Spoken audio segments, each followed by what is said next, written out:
Microwave මේ විශ්වයට අලුත් දෙයක් නෙමෙයි. ඒක අවුරුදු බිලියන ගාණක් පරණයි. නමුත් මයික්‍රෝවේව් වලින් වැඩක් ගන්න අපි ඉගෙන ගත්තේ ඉතාමත් මෑත කාලයේදී. අපි අද කතා කරමු මයික්‍රෝවේව් ගැන. එහෙම නැත්නම් මේ මයික්‍රෝවේව් අවන් ගැන සහ ඒ හා සම්බන්ධ වැදගත් කරුණු මොනවද කියලා බලන්න.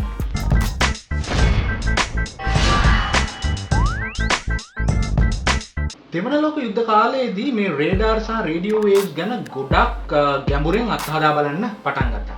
ඉතින් 1945 ඒ කියන්නේ දෙවන ලෝක යුද්ධය ඉවරනවත් එක්කම පර්සි ස්පෙන්සර් කියන ඉංජිනේරුවරයා මේ එයා වැඩ කර හිටපු ලැබ් එකේදී එයාට තේරුණා එයාගේ මේ සාක්කුවේ උඩ පොකට් එකේ තිබිච්ච චොක්ලට් එකක් දිය වෙනවා. රත් වෙලා දිය වෙනවා.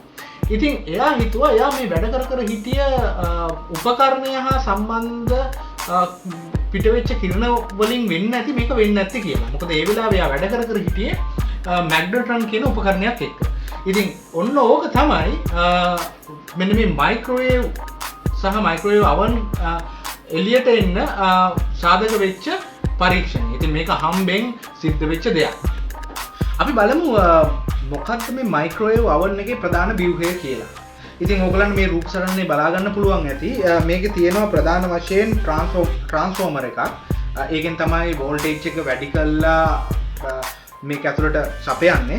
සර්කිට් එකක්, සර්කිට් බෝඩ් එකක්, එහෙම නැත්නම් කන්ට්‍රෝල් ස්විචස් ටිකක්. මොකද මේකේ ටෙම්පරේචර් එක අනුව ස්විච් ඔෆ් කරන්න, ස්විච් ඔන් කරන්න මේ මෙකැනිසම් එක සහ තවත් ඒට අදාළ ඉලෙක්ට්‍රොනික පාර්ට් එක තියෙන්නේ මේ සර්කිට් බෝඩ් එකේ. ඊළඟ වැදගත්ම කොටස තමයි මැග්නට්‍රොන් එක. ඉතින් අතර මැග්නට්‍රොන් එක ඇතුළේ තමයි මේ මයික්‍රෝවේව් නිෂ්පාදනය වෙන්නේ. ඊළඟට මේ නිෂ්පාදනය වෙන මයික්‍රෝවේව් මේකේ තියෙනවා වේව් ගයිඩ් කියන පොඩි කාණුවක් වගේ එකක්. ඒක ඇතුලෙන් එළියට ඇවිල්ලා මේ අපේ තියෙන කැම එකට නිරාවරණය වෙනවා. අතන බලපු රූප සටහනකට ඔයගොල්ලන්ට දකින්න ඇති උඩින් තමයි වේව් ගයිඩ් එක තියෙන්නේ. නමුත් මේ මගේ ළඟ තියෙන අවන් එක නම් ඒක සයිඩ් එකෙන් තියෙන්නේ. මෙතනින් තමයි ඇත්තටම මයික්‍රෝවේව් මේ අවන් එකේ එළියට එන්නේ. ඒක ඇත්තට මේ වගේ තුනි ප්ලාස්ටික් පතුරකින් නිරාවරණය කරලා තියෙනවා. මොකද අපේ කෑම ඒක අස්සට යන්නේ නැති වෙන්න.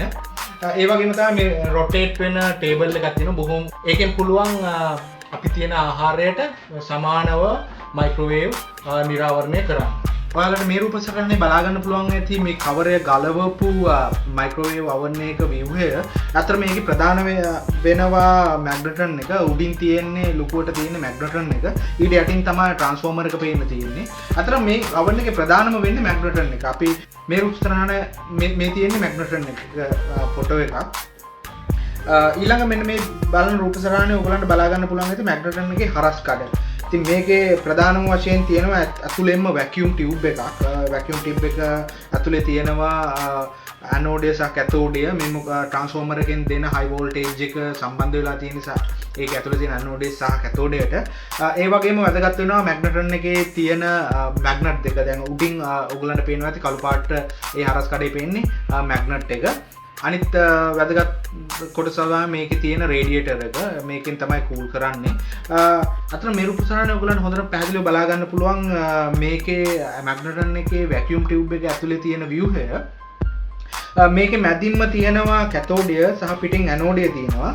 ඉතින් මේකෙට හයි පවර් වෝල්ටේජ් එක මේ ඇනෝඩය සහ කැතෝඩයට දුන්නම මේකේ වැකියුම් එක ඇතුලේ ඉලෙක්ට්‍රෝන වලාවකින් පිරෙන්න පටන් ගන්නවා.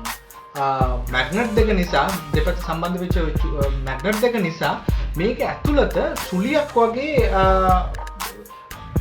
මේ වැකියුම් එක ඇතුළත සුලියක් ආකාරයට මේ ඉලෙක්ට්‍රෝන වලාව ඉතාම වේගෙන් ගමන් කරන්න පටන් ගන්නවා.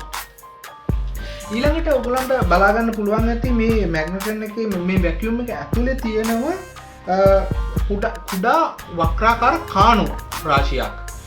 අතරම් වෙන්නේ මේ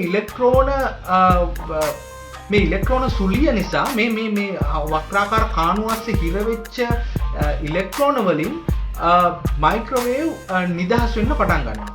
ඒක මට සරලව මෙහෙම පැහැදිලි කරන්න පුළුවන්.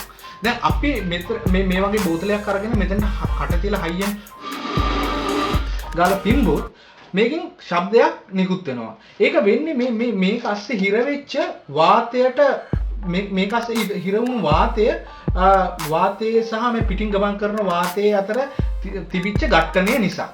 ඉතින් ඔන්න ඔය වගේම තමයි අර ඕගොල්ලෝ බලපු අර රූප සටහනේ තියෙන අර කාණු අස්සේ හිර වෙච්ච ඉලෙක්ට්‍රෝනත් සහ අර පිටින් ගමන් කරන ඉලෙක්ට්‍රෝන වලාවෙත් මේ හැප්පීම නිසා මේකෙන් මුක්ත වෙනවා මයික්‍රෝවේව්. ඉතින් ඔන්න ඔය ආකාරයට තමයි මයික්‍රෝවේව් නිෂ්පාදනය වෙන්නේ මෙන්න මේ මැග්නට්‍රෝන එකෙන් ඇතුළේ. ඇත්තටම ඇයි මේ මයික්‍රෝවේව් හින්දා අපේ ආහාර රත් වෙන්නේ? ඉතින් ඒකට ප්‍රධානම හේතුව තමයි ජලාණු. ඇත්තටම ජලාණු විතරක් නෙමෙයි මේකට ෂුගර් සහ ෆැට් කියන ඒ අණුත් ප්‍රධාන වශයෙන් බලපානවා. ඉතින් ඇත්තටම මේ අණු වල තියෙන විශේෂ ව්‍යුහය හින්දා තමයි කෑම රත් වෙන්නේ. ජලාණු ඔයගොල්ලෝ දන්නවා ඔක්සිජන් සහ හයිඩ්‍රජන් වලින් සම්බන්ධ වෙච්ච අණුවක්. මේකේ ඔක්සිජන් පැත්ත නිකන් ඍණ ආකාරයටත් හයිඩ්‍රජන් පැත්ත ධන ආකාරයටත් charge වෙන්න පුළුවන් කම නිසා මේකත් හා ඝට්ටණය වෙන මයික්‍රෝවේව් නිසා මේ ජලාණු තාමත් වේගයෙන් චලනය වෙන්න පටන් ගන්නවා. ඉතින් මේ චලනය වෙන ජලාණු අණු එකිනෙක ඝට්ටණය වීම සහ අධික කම්පනය නිසා මේකෙන් හීට් එකක් රස්නයක් ජෙනරේට් වෙන්න පටන් ගන්නවා. ඇත්තටම ඕක තමයි මේ ආහාර රත් වෙන්න බලපාන ප්‍රධානම කාරණය. අනෙක් කතා කරන්න ඕන වැදගත්ම කාරණය තමයි මේ මයික්‍රෝවේව් සහ සම්බන්ධ පාවිච්චි කරන භාජන. ඉතින් අපි බොහෝ විට අපි පුළුවන් හැම වෙලාවෙම අපි ප්ලාස්ටික් පාවිච්චියෙන් ඈත් වෙන්න ඕනේ මේ මයික්‍රෝවේව් පාවිච්චි කරද්දී. මොකද ප්ලාස්ටික් හදලා තියෙන්නේ බොහෝ විට ප්ලාස්ටික් හදන්න ගන්නේ බොහෝ විට මේ BPA කියන කිමිකල් කම්පවුන්ඩ් එක. ඉතින් මේක හුඟක් කල් පරීක්ෂණ කරා මේක ගැන හුඟක් අය පරීක්ෂණ කරා. ඉතින් අපි දන්න කාරණේ තමයි මේ BPA කියන එක අපේ ඇඟට ඒ තරම් හොඳ කිමිකල් කම්පවුන්ඩ් එකක් නෙමෙයි. මොකද ඒක ගොඩක්ම කැන්සර්ස් වලට බලපාන එහෙම නැත්නම් වෙනත් රෝගකාරකයන්ට බලපාන එක විශේෂ කිමිකල් කම්පවුන්ඩ් එකක් කියලා විශේෂ කිමිකල් එකක් කියලා තමයි අපි හඳුනාගෙන හිටියේ. ඉතින් පුළුවන් හැම වෙලේම මේ වගේ ප්ලාස්ටික් වලින් ඈත් වෙලා අපිට පුළුවන් හැම වෙලාවකම මේ වගේ විදුලි භාජන පාවිච්චි කරන්න පුළුවන් නම් හොඳයි ඒ කාරණාව නිසා. ඉතින් තවත් වැදගත් කාරණයක් තමයි දැන් මේ BPA නේ ගොඩක් ගැටලු සහගතයි කියලා හැමෝම කතා කරනවා. ඉතින් ඒක නිසා අපේ මාකට් එකට ආව BPA free product. දැන් උදාහරණයක් ගන්න මේ බෝතලේ BPA free product එකක්. නමුත් මම ඔයගොල්ලෝ එක මගේ YouTube වීඩියෝ එකේ URL එක share කරලා ඇති Discovery channel එකෙන් කරා research එකක් මේ BPA free product ගැන.